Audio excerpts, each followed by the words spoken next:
Hello, everybody.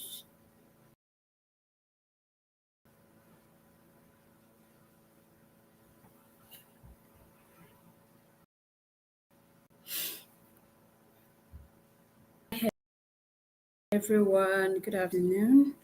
Let's say it this way: good morning, good afternoon, good evening, whichever time that you're watching this video. And I hope I'm audible enough. I hope everybody can hear what I'm saying. All right. Please let me know if you can hear me before we start.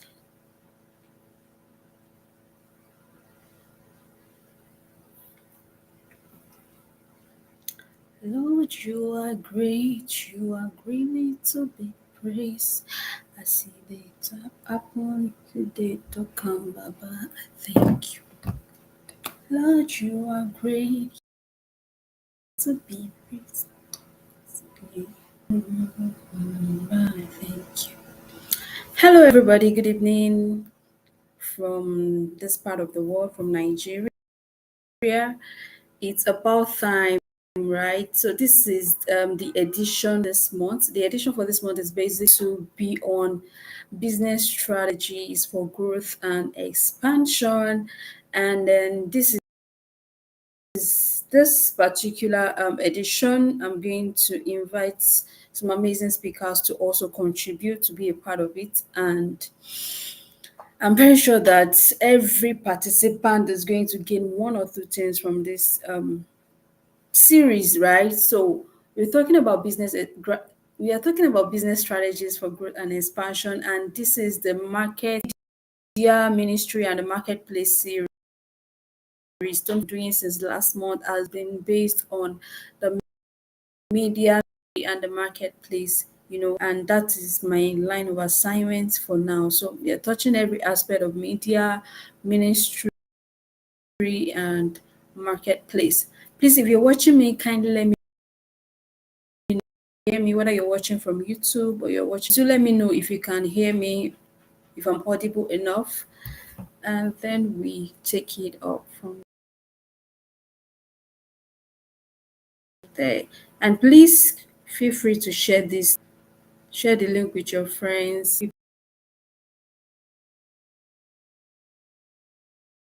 people that you feel might be interested in this session, business growth strategies. Because trust me, every business, even freelancers, remote workers, everybody wants to grow their business. Everybody wants their business to expand. Everybody wants to do well in one area or the other. So definitely we all need these strategies for growth and expansion. And if most of us are familiar with Apple products, we're familiar with iPhone, Samsung. We have a lot of phones that you really hear about them these days, but still keep hearing their name up to date. That is why in whatever business that you choose to do, whether you're selling as little as pure water or you're selling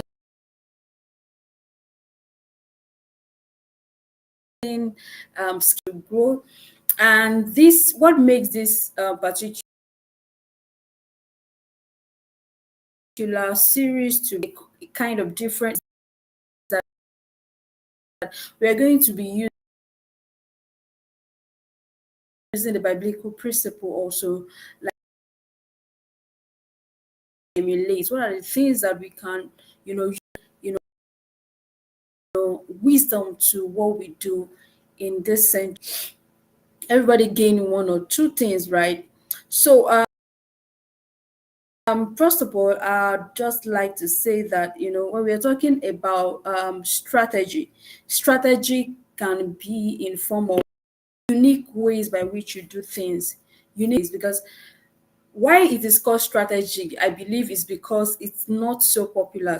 If something is not so popular, people will be like, what strategy are you using? What steps are you taking? Why is your business booming so high? And why is mine going so low? That means that the person is using a particular strategy. And trust me, when people replicate a certain strategy, it tends to work for them. So please, if you're watching me and you can hear me, please, I'd love to know in the comment section that you can hear me clearly. I'll appreciate that so that it won't look as if I'm speaking to myself, right? So still on business strategies for growth and expansion, like I was saying, every business need a strategy to grow. And that is why these days we have business strategy. That is their own field, that is their own calling. They are based on business strategies, right? Hi, Muni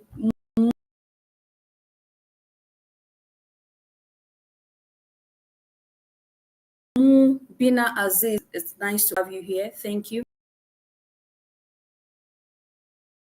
to eat. Firstly, when I studied about Apple, I was like, how was Apple able to build their product in such a way that if people don't have their latest products, or people will feel like, no, I'm still not okay. I need to get, iPhone 16. I need to get iPhone 15. I need to get the latest Apple product.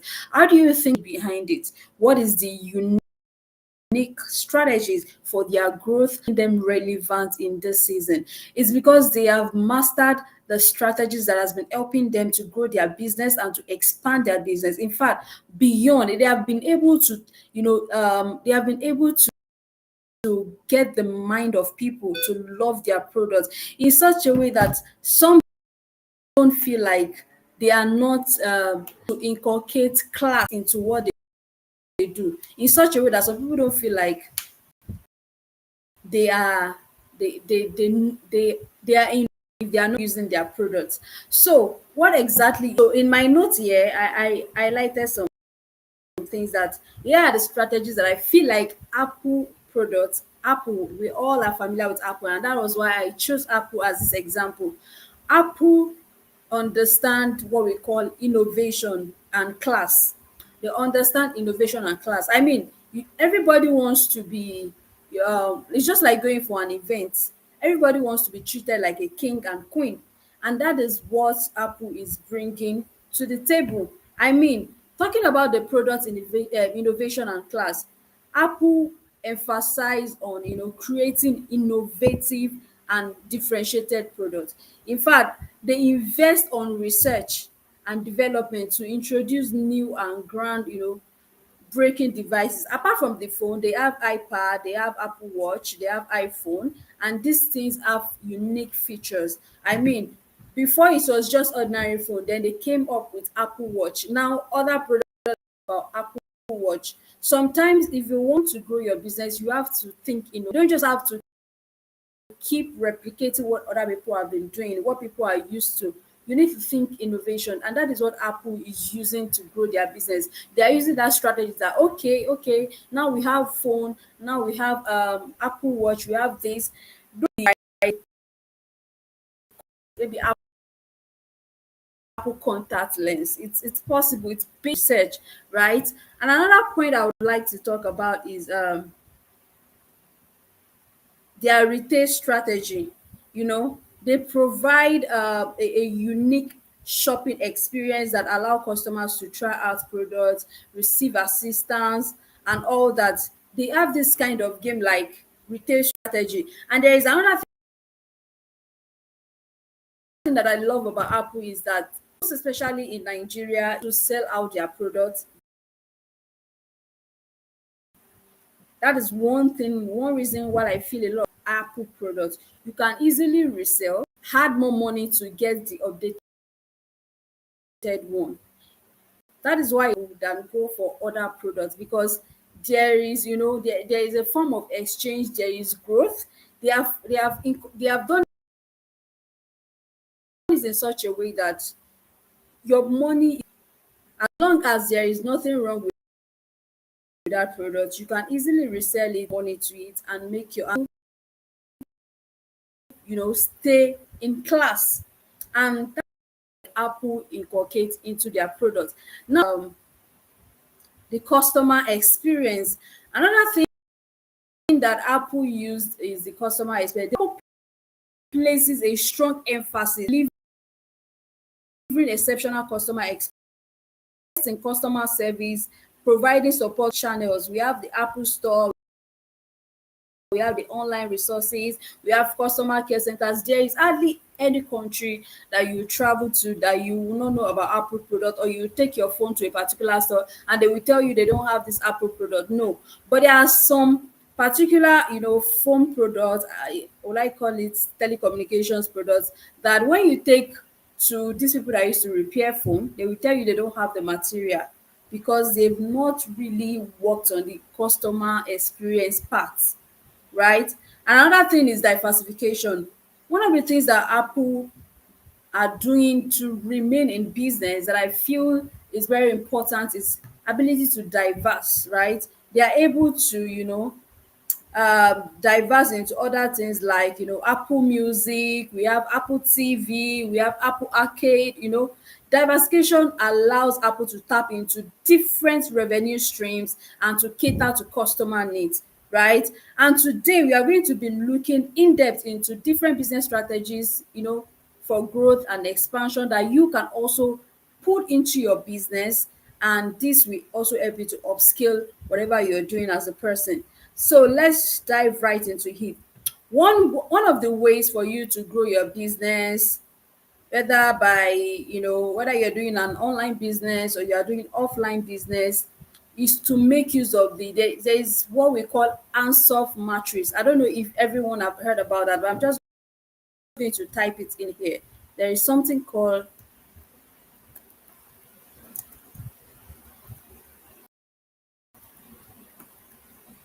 okay, Ansoff matrix, and that is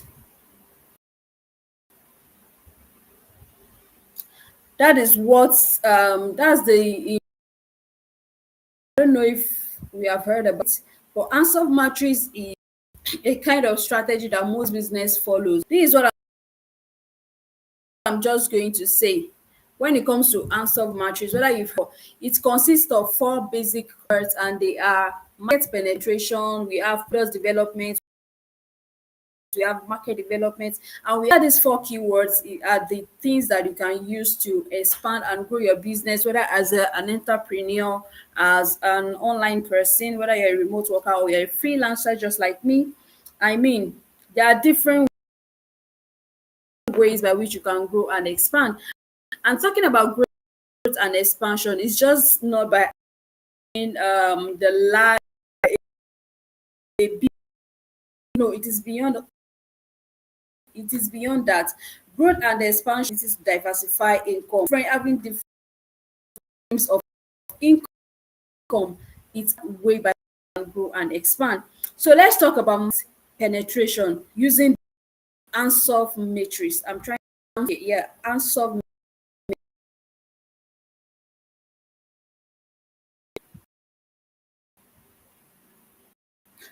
matrix, like this talking about markets, more of existing products or services to the current customer base. They want to venture into another business. What they do is that they close down the current business totally, and then they introduce a new one, and they find themselves struggling to sell the new product to their current customer. For someone like me, I remember when I wanted to switch, but I wanted to add services to what I do. I did not neglect the fact that yes, I train people on LinkedIn optimization, or I still render LinkedIn optimization service or service. I did not neglect that fact and say, okay, yes, CV writing and career coaching and all that. No, you don't do that. Market penetration has to do with you still existing products. Your existing product and services still has to be there, right? And then you have to grow within existing markets. Like, you introduce the product while while you are still selling the old products. You don't just put the old product and new products. No, you don't just do it. That is the mistake of business brand. They'll be like, we are rebranding. We are not doing what we are doing before. We want to do another thing. Of course, it's going to drive them to another, competitor. People that are in the kind of business is going to drive them away entirely. One of the things that I did that actually you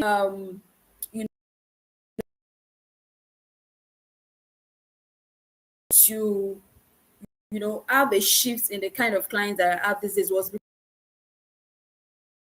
I did not want. So that is very understandable.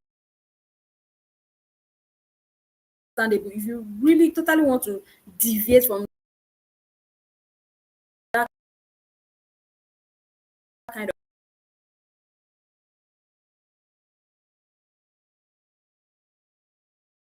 product and you don't want to venture into skincare product to I feel that it's still aligned, you have to make use of the market penetration method, and that is selling more of your existing product or services to your current customer base while you are growing the new products within the existing market, right?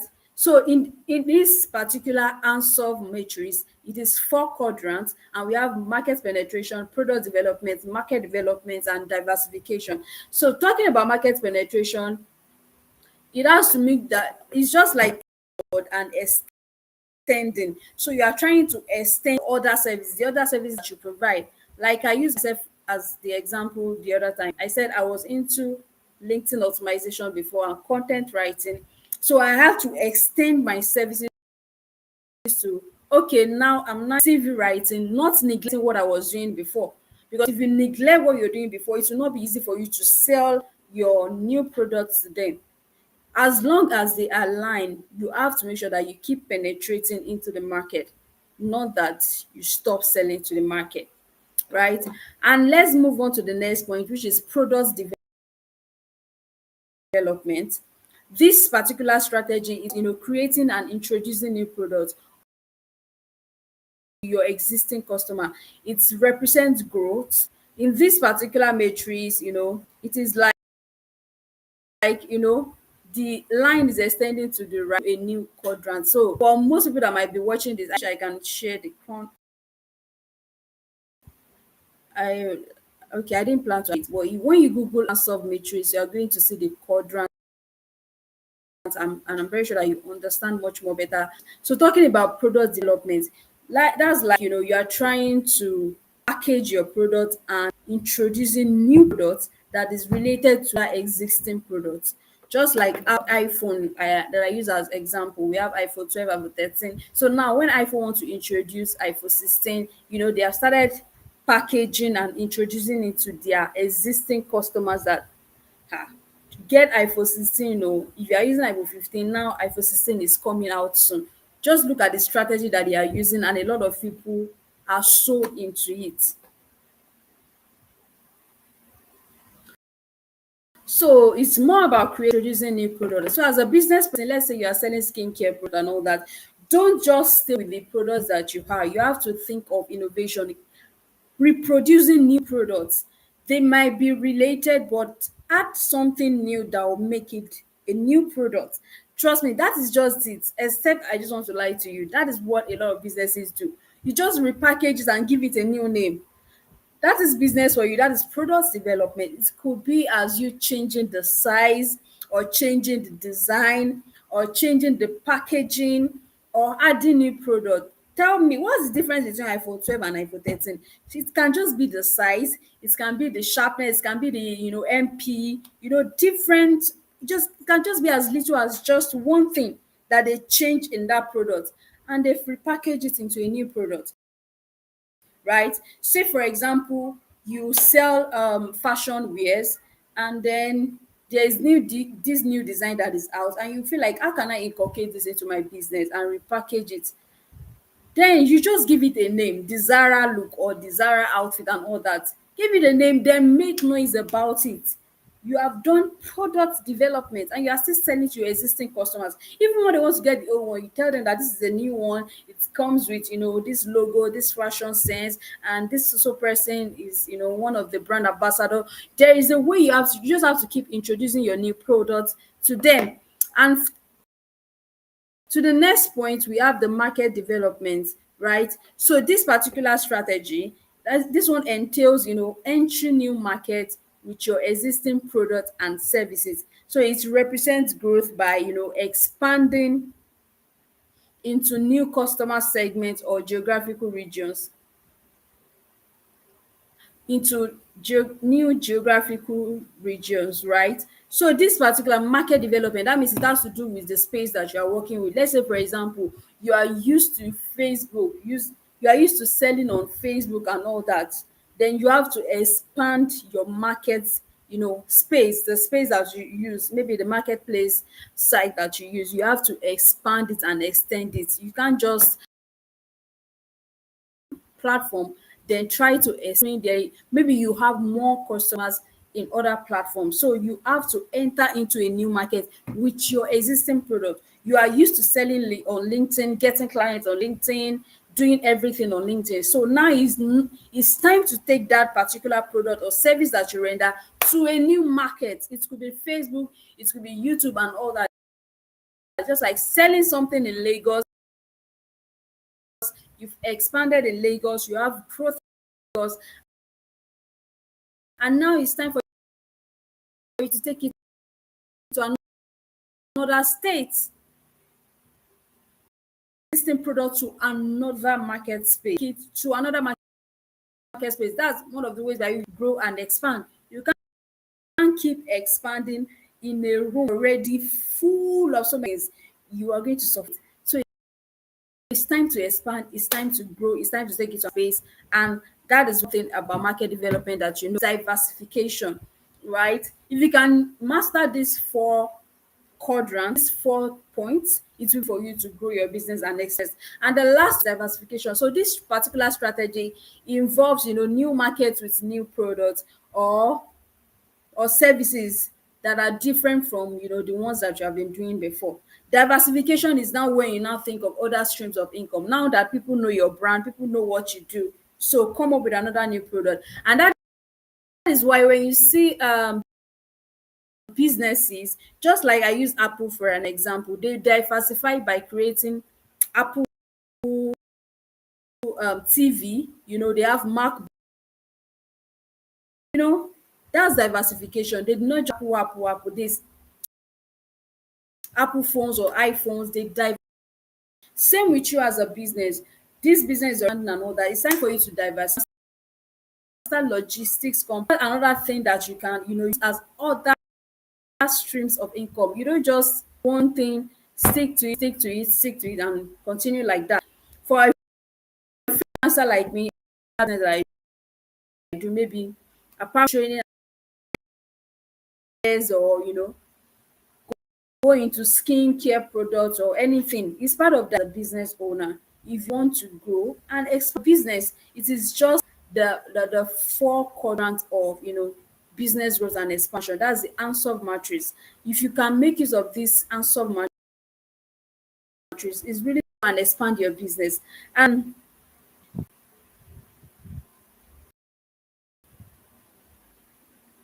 over to, the biblical principle that, okay, the Bible talks about there is this Zarephath, and that's in First King chapter 17, right?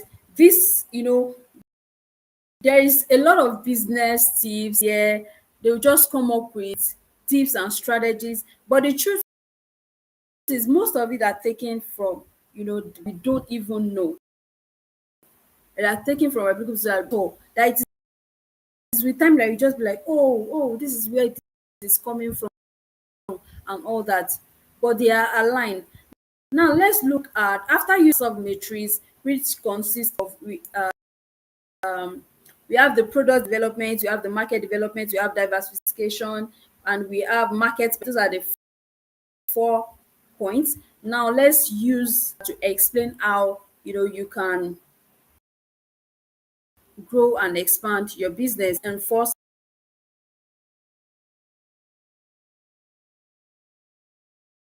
Kings 16. The first thing, we all are familiar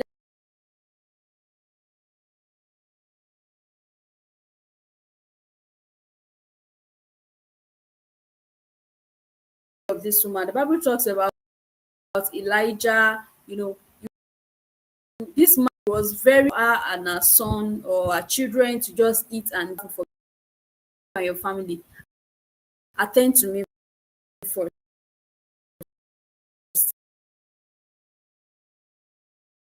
And this woman yielded because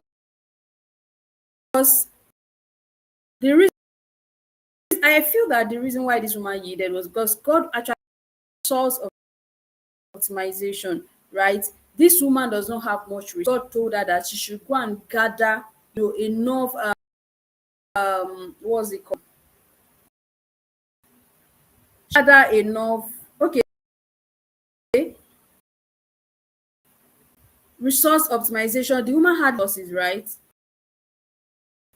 She had limited resources. She only had a handful of flour and oil. And also optimization, resources is crucial for growth. It involves you, manage the resources that you have, such as finances, manpower, materials, increase productivity and minimize waste. I find it funny when a lot of people I don't have capital to a business. I don't believe that. You don't most times you just need to think. You just need to come up with innovations, right? What if you do some remote gigs to gather money for your capital? Sometimes it's not about the money, it's about you be able to think innovations, right? And be able to manage resources, maximize finances. There are some people that they can multiply money, and that is part of resource optimization. Another thing that this woman did was innovation and adaptation, right? So when Prophet Elijah asked the widow for food, she had initially told the prophet that she does not have much, that she just wants to eat this particular food and die, right? But Elijah urged her to step out of her comfort zone. Like Elijah was the one that actually take that step of faith, that step of approach, you and she embraced it. So as business owners, you must be able to embrace change, embrace growth, embrace innovation, be open to change, be open to ideas. Don't just feel like, see, I don't even care what all these people are saying. I'm the one that know what is doing me. I'm the one that know what is wrong with me. What if accepted that, see, let me just die. This man doesn't understand that this is the only food stuff that I have, and died and die. That is how she would have missed, the opportunity to embrace growth and innovation. And thank God she yielded, because if she did not yield her today. So adapting to new technologies, adapting to I heard a lot of people saying AI will take over business, AI will do this and that. AI cannot take over business. You should learn how to embrace AI for your own growth and expansion. It is that simple. It is that simple. You have to be open to embrace new technologies, no matter what people are saying about it, right? The other day, people are like, I read online that they cure cancer and all that, and some people be like, it's a lie and all that. Open, embrace innovations. A lot of things are changing, but if you are not maximizing these things, before you know it, you will run out of market, you will run out of nobody will even know you, right? We have ChatGPT, AI tools and all that. Some people will be like, I can't use this, don't use AI, I don't do this. It will get, we need to maybe write a book or do something, and you need something to make it faster. When I want to do voice notes and I want it to be written, like let's say I want to type a long message and I don't want to shout, or I don't want to type because of how long it is. I'll just do voice notes, and the thing will just be writing it for me as I'm making the voice note. It's writing it down in words. So if I choose not using all these AI tools and all that, it's going to make the world embrace innovation, embrace all these tools. They will help your business expand. The widow of Zion Zarephath embraced what Elijah told. That was what helped her not die at the end of the day. She embraced the idea, she yielded to it, and she became a business owner, became rich at the end of the day, right?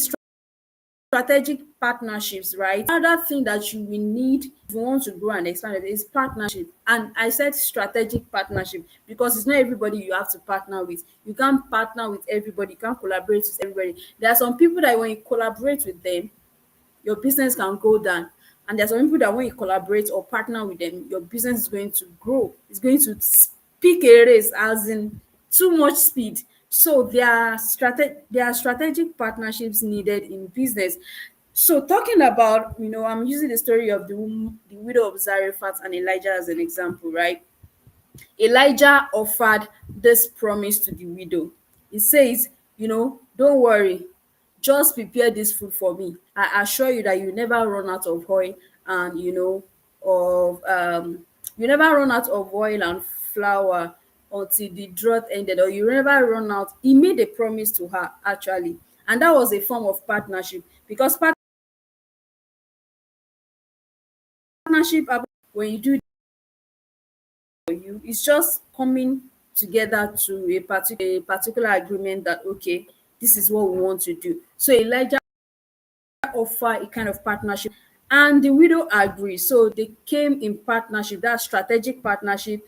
And in business, strategic partnership and collaborations are also needed for growth and expansion. I mean, if this woman had not partnered with Elijah, because she had to agree for partnership to be legit or to be 100%, there has to be an agreement between both parties, right? So there was this agreement that okay, I'm going to cook this food for you, but you have to keep to your promise also that this thing will not run. And it was a successful partnership. And that is why I said it's not everybody that you have to partner with. Because if Elijah was not a man of God, the woman will cook the food for the man and will still suffer at the end of the day. So you have to be very careful of partnership. In as much as I believe you have to open your eyes. You have to very careful of the people that you form alliance with when it comes to your business, market resources, and expertise. And another thing is customer satisfaction and loyalty. Customer satisfaction and loyalty. When your customers and they are satisfied with what you do for them or what you give to them, of course they are going to bring many more people to you. I always tell people when you do business with make sure that you put in your best. I mean, I understand that there are some clients that there is nothing that you can do to satisfy them, fine, but make sure that you personally put in your best, that even though at the end of the day when the person even wants to complain, the person will not be able to say it with his or her full chest that what you did was wrong. As long as you put in your best, that there is still a way the person will still be like, she tried, but that she tried alone is enough. So put in your best. This widow's act of hospitality towards Elijah, providing him food, that's a kind of customer service, right? Providing him food, demonstrated how Elijah, that also prompts Elijah that no, I must see to it that this woman too is blessed. So sometimes your customer satisfaction can make your customer see to it that this business must grow. We are going to announce this business to a lot. Why do you think that a lot of people are a fan of a lot of artists, a lot of business? Some people will be like, I am Davido's fan, I'm Messi Chiwo's fan, I'm this person's fan. It's customers, they are satisfied with their songs. Some of them they don't even need to do sponsor ads. It's just for them to make a post. It is people that will share it to them because they are satisfied with their songs. Some of them through maybe through Moses Bliss song, through Mrs. Chiwo songs, they have been blessed. They've experienced healings, different kind of things that happen to them and their family. That is satisfaction. That is customer satisfaction. And this one, you need to take it to the highest. That's why I don't know why a lot of people are not really preaching that customer service to the point that a lot of people keep hearing it everywhere because it's very very important in business. Customer satisfaction and loyalty. Satisfy your customer, they become your fans. I always say it, sometimes you don't even need to be begging people, please let me tell these people that I do this business. When you satisfy your customer, they are going to remain loyal to you. That anybody that is talking about what you offer, your product or your services, they will willingly tell others about it by themselves, right? In business, when you focus on customer satisfaction and loyalty, it will grow your business. So when you deliver exceptional products or services and you build strong relationships and you address customer needs, and you make sure that they are satisfied with what you're giving to them, this can help you to retain customers, attract new ones, and it will fosters growth and expansion in your business. So never forget that it was the art of customer satisfaction that the woman of Zarephath, the widow of Zarephath, gave Elijah, that prompted Elijah to be like, no, I have to just see to it that this woman is blessed. And there was a time the woman even lost her son. And Elijah was like, wake up, this son cannot die, because of to satisfy your customer. And another point I want to talk about is risk management. You want to do business, you want to take risk. Ask a business owner that have, that are now at the top, or they are now doing well at one point or the other. I mean, the widow of Zarephath took risk, giving her last. I mean, that was, she had to give it to Elijah. That's risk management. She took the risk. It's a big risk. Most people, that most businesses that decide to expand and employ or employ people, more people, it's a risk they are taking, because what if they don't get more revenues? How will they pay their employees? So it's a risk. Risk management, you need it in your business. Like I said, the widow took a risk by sharing her limited resources with Elijah, trusting in the promise that her supplies would not run out, because the prophet told her that he would make sure that her supplies will not run out. So she decided to take the risk by giving him his last meal, right? So in business, don't just take risk, please. Take calculated risk, because when I say take risk and you just go and take any risk, it's very dangerous. So you have to take calculated risk when it comes to business, because it will involve you have to evaluate. Okay, you have to evaluate your risk, you have to develop contingency plans, and you have strategic risk that have potential for significant risk. At this risk, I think there is a possibility that this is going to work. There's a possibility that this is going to grow and all that. Then to take risk. Sometimes when for someone like me, I'm into LinkedIn optimization, CV writing. I adjust my when some people reach out to me after checking their CV, I just tell them that, you need to work on this thing. This thing is not really good enough for jobs. And some will be like, I'll get back to you and all that. Some will not even bother to work on it. And they don't want to take the risk of working on their CV to get a job. I mean, they don't want to take this risk. And so sometimes not taking risk can keep you at a level, can keep you stagnant. People that take risk are the people that grow. Trust me, go and check all the businesses. When they take risk, they grow, because two things are about to happen when you take risk. It's either you learn, or it's either you learn and you grow. One of the two things. There is nothing like failure. No. Every business that take risk that did not work out, they learn and trust that than the person that did not take risk. And the last point I'm going to talking about for today is, staying to the vision and having faith in your business. And this is one thing that the widow also did, the widow of Zarephath. I mean, her decision to trust Elijah promise, it required vision and faith. She envisioned is that, okay, this man said, well, if I should give him my last wood, I'm going to have, oil is not going to run out of my house. That's like a vision. A vision has been placed in her mind. She can see it and she have faith that this thing is going to work out. So if you don't have faith in your business, is it your customer that will have faith in your business? No. So it starts with you. It starts with you. I remember recently I got a message from someone who wanted me to train their on business, and I was really surprised, because I just started the marketplace ministry like few months ago, and even if it did not work out, for the fact that somebody is reaching out to me in line with what I'm just doing, it's something that, okay, the vision is the vision is yielding. I mean, little by little, yielding little by little.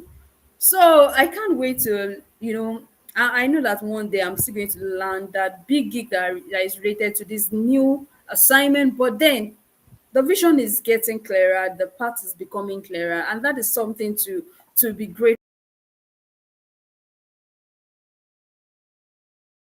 for. So you have to have faith in what you're doing. If God is heart and it is not so popular, I always, the fact that it is not so popular is the reason why puts more strength. Because at the end of the day, when that thing starts growing and start going viral, when people want to trace the originator, they will trace it back to you. And you will always be proud of yourself. You proud that, okay, I came up with this innovation and all that. Trust me, even if any other person steal it, at the end of the day, in the future, history will still trace it back to you. And that is just it. So you have to have vision. You have to have faith in your business. In business, you have to have a clear vision, and that is why for every business you should have a vision and mission statement. I mean, what's the point of you don't have a mission statement for your business? No, if you don't have it now, maybe you should just go and think about it and draft it out. So your vision is what provides you a framework and motivates you to do, to take bold steps and to achieve your goals. If you don't have a vision statement, you don't have any vision driving you, you don't have the mission that you are taking to that will get you to the vision, then you will just relent at a point. I'm not talking about taking breaks. Relent and totally say you are not doing it again. That's what I'm not even doing this business again. This is the business I want to do. There's no mission, there's no vision. So you can't keep comparing yourself with everybody out there. There are so many people that are doing great now, but they don't have vision for what they are doing. And that is why at the long run they tend to give up easily that I'm not doing this business again. I beg, I'm tired. But for somebody that has vision, something will still keep pushing the person. Even if it takes diversification to still keep pushing that business, the person is going to take that risk. And what I mean by diversification, if you did not get me the other time, is ability to, take in other streams of income to keep the business moving, right? So you have to make sure that you have vision for your business, and you have faith that you are going to do well in this business. So it is also important to know that while the story of the widow of Zarephath, provides valuable, fully analyzed, right? You have to look into it. What are the market conditions? What are the organizational dynamics? You have to check your specific industries, and see how you can inculcate all these things into it. Because these are the things that help businesses to grow and expand. Finally, because I'm done right now, so if you have any question, feel free to drop it now. So in conclusion, what I would just add is whatever business that you have in mind and you feel like your business is not growing, your business is not moving, or you are struggling even finding clients. I think I did a live session on how to attract your ID clients last month. Oh, sorry, last week. So you can just go over to my page to watch the video, or either on YouTube or on LinkedIn, right? But I will just advise you check it out on YouTube, right? So you feel like your business, because for your business to grow and expand, there must be somebody that is buying into your ideas, buying your business, buying what you offer. So without clients, you can't grow there. Who are the people? Are you when you're not selling to spirits? I mean, you're selling to human beings. So you definitely need clients to patronize you. And that is part of the things that help you to grow and expand. So go to your mission and vision statements. Check out what you are doing wrong, what you are yet to do, how you can improve, how you can diversify, what are the things to put into your product development, the market development, how can you penetrate into this particular market. You just have to think innovations, and if you are able to put all these things together, trust me, your business will definitely grow, and you'll be grateful to God for the expansion. And before I go, finally, don't miss the other editions for this program. I'm going to be inviting two speakers for this month, talking about how biblical principles has helped them to grow their business in one way or the other, so that you can know that it is not just about seeking the wisdom of the world, but sometimes In fact, most times you will need the biblical principles to help you to grow your business at one point or the other. And if you feel like it's not possible, that should be the reason why you should attend the next edition and hear for yourself how people are doing great things using biblical principle, right? So if you have any question, do let me know. And in the absence of questions, well, let me use this opportunity to thank everyone that has been a part of this particular live session. Thank you so much for taking our time to be a part of this live session. I know this has been a blessing to somebody. And do not hesitate to reach out to me in case you need my services, you need information, you need inquiries. Do not hesitate. Feel free to reach out to me. And please don't forget to subscribe to my YouTube channel as the Coach Gabby. Just search for it. Subscribe to my YouTube channel and turn on post notifications so that you don't miss any valuable videos I'm going to be putting out there, right? Okay, so in the absence of question, I think this would be a good time to say thank you all and see you next week. Bye.